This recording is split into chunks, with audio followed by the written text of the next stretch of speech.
बड' लेटेस्ट आपडेटआव बयखौबो बरायबाय। दिनैनि रादाबखौ फरायदों आं प्रमद खाख्लारि। गिबि निउज आपडेट दङ। बाक्सा जिल्ला गरेस्वरनि नावकाटायाव गिख्रंथाव लामा जाब्रबथायाव सासे सुबुंनि जिउ खहा जायो।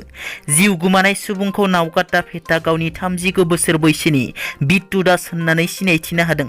मिथिनो मोननाय बादिब्ला बे गिख्रंथाव जाब्रबथाया थांनाय हरनि 10 रिंगासोआव जादों। बे गिख्रंथाव जाब्रबथाया माबोरै जानाय दासिमाव बेनि खौरां मोननाय जाथ'वाखै। फैगौ उफ्रा बिसायख'थिखौ लानानै बारग' एनडिएफबि रन्जन दैमारी ग्रुपनि माखासे दैदेनगिरिफोरनि खौरांगिरि मेल। बे खौरांगिरि मेलनि गेजेरजों उफ्रा बिसायख'थियाव बारग' एनडिएफबि रन्जन दैमारी ग्रुपनि दैदेनगिरिफोरा इउपिपिएल बिजेपि आरो एजिपि खौसेथि सरकारखौ उदाङै मदद होगोन होनना रोखा खालामना होदों।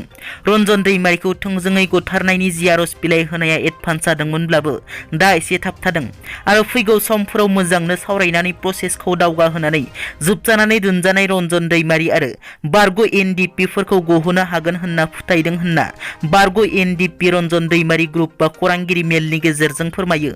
बिथांमोना इउपिपिएल दोलोखौ मदद होनो सिगांबोनायखौ बिटिआरनि गाहाय प्रमद बर'आ बरायो। बेराफारसेथिं बिथांमोननि बेबादि इउपिपिएल दोलोखौ मदद होनो सिगांबोनाय थांखियाव बारग' एनडिएफबि रन्जन दैमारी ग्रुपनि माखासे सोद्रोमाफोरा सापर्ट गैया होनना बारग' एनडिएफबि डिअफ्रि बिथाङा आंनिसिम फोरमायहरदों। प्रमद बर'आ रायजोनो होनाय मानसि नङा, रायजोनिफ्राय लांनाय मानसिसो। बे बाथ्राखौ बुंदों बिटिसिनि बारग' गाहाय खुंगिरि हाग्रामा महिलारि बिथाङा। मैया खौरांगिरिनि सिगाङाव हाग्रामा महिलारि बिथाङा बुङोदि बिटिसिआव जुदि गोजोन फैदोंब्ला माबोरै इउएलबि आरो एनएलएफबिआ माबोरै जोनोम जाखो? जों 17 बोसोर सासन खालामदों। बेबादि गोदानै हाथियार हमग्रा आफाद जोनोम मोनाखैमोन। बिपिएफ सरकारा सासन खालामनाय समाव गोजोन फैदोंमोन। प्रमद बर' फैनाय लोगो लोगो गोजोन गैयै फैदों। आरो आं बुंदों प्रमद बर'आ रायजोनो होनाय मानसि नङा, लांनाय मानसिसो। रायजोनिफ्राय जि मोनो बेखौनो लाङो, नाथाय होनाय नङा, लांनाय मानसिसो होनना।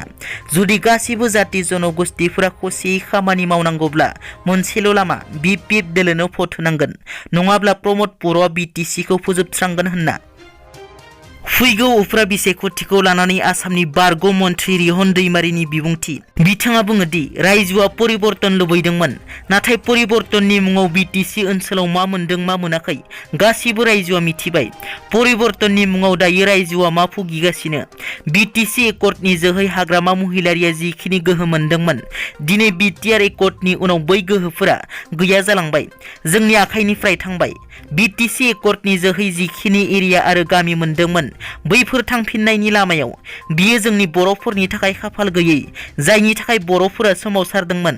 बिनिखायनो बिटिसि ओनसोलनि रायजो राजाफोरा अनुभब खालामदों जे परिबर्तननि मुङाव जोङो गुबुन बुस्थुखौसो मोनबाय होनना।